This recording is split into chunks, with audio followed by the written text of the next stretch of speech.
Hello everyone, FZR Round 6 around Silverstone, finishing our quali lap. As you can see, we're 2 tenths up from our previous banker, going into the last chicane. What can we do? We go deep, which isn't ideal, and it loses us a lot of time. We stay even with the 2 tenths, which just shows how much time was in that last corner. That nets us P8 for the start, which isn't too bad considering our recent form. I don't like starting the inside, but here we go. Onto the race. It's a medium to soft strategy. And 5 red lights. Here we go. Decent start. We do have some soft runners around us, so they're going to advance. The Ferrari gets out of shape off the line, so we pick up that position, get a little tap from the McLaren, which isn't too bad, but we get a collision warning, which is fine. We go deep here, hit the Williams, which isn't ideal. It costs us the position to the soft run of the McLaren, but to be honest, he was going to get past us anyway, so as long as we can consolidate P8 here, it's not too bad of a start, which we are able to do. At this point, I'm just thinking I just need to stay with the main train and then progress later in the race. I'm just looking to keep it clean. Mercedes goes a bit wide there. Soft runners get past him as well, so it's happening. They're going to advance because they're on the faster tyres, and there's nothing we can do about it. Our time will come later in the race. Onto lap 4, you can see the Aston Martin of Seth is right on our gearbox, so we're using the battery to keep it behind because it's imperative we don't lose a position to a medium runner. As you can see, the Mercedes is actually ahead of the 2 soft runners, so the mediums are coming back and the softs are starting to fall off, so we need to make the moves on these 2 guys in front. They are going too wide into cops, which always ends well, and we're looking to capitalise on any mistakes. There isn't mistakes, but we get a brilliant exit. We're actually going to go for the move around the outside on McLaren. Need to make sure we leave him plenty of room because we don't want to spin, which we do. And it's clean racing. He goes a bit wide on exit, and again, we're on the battery, on the power. We have a bit of a snap, and it allows the Aston Martin of Seth to pick up 2 free positions, so very good from him. Not great from us, because we've just lost a position to a medium runner, which is really bad. And I need to try and figure out a way to make that back.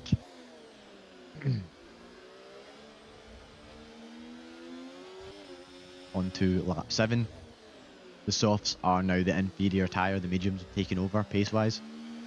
And you can see the Aston, he's basically pushing the Williams along, so we know what's coming. He's going to go for a move into turn 3, and we need to try and follow suit because we do not want to lose track of him. As you can see, he's going to dive bomb up the inside. The Williams brakes very early, and we're lucky to not get damaged there. As you can hear me say, I thought he was going for a switchback, but I don't know what he was doing. He was quite slow in the apex. But yeah, we're lucky to get away with no damage, and we need to pass him next. Same lap, lap 8. We've caught up to the back of him through the fast S section, and we need to make the move now so we don't lose touch to the main guys on the mediums.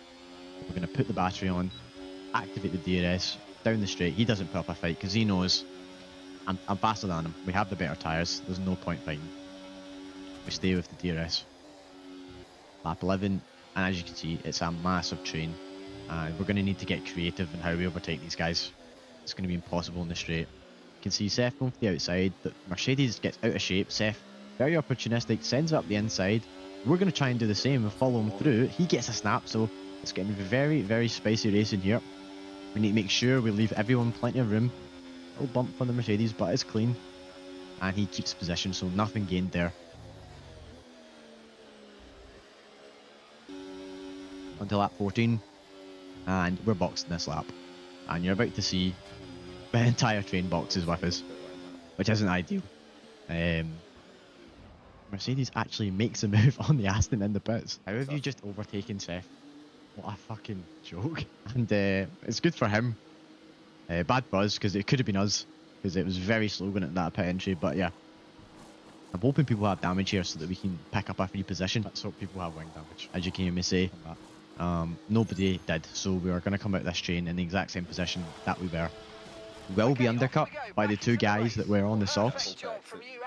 Ben's telling me to be careful on the pit exit, as it's quite slippy, which it is.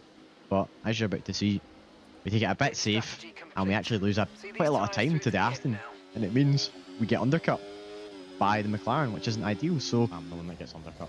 We need to make the move up as soon as possible, and as you can see, He's a little bit dangerous on the exit there. Or not dangerous, out of shape on the exit, and we're just going to go for the move immediately. We activate the ERS, we activate the DRS, and we're just going to blast past him, and he doesn't put up a fight, which is ideal. And we've kept the DRS of the main train.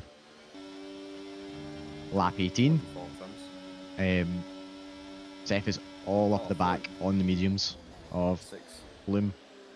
He makes a move, and we, same again, need to follow him through as soon as possible, because these mediums are going to be much slower than the softs, and if we don't get in front of him, we're going to get gapped to the DRS essentially. So turn on DRS, dive up the inside, clean move, we keep touch with the Aston.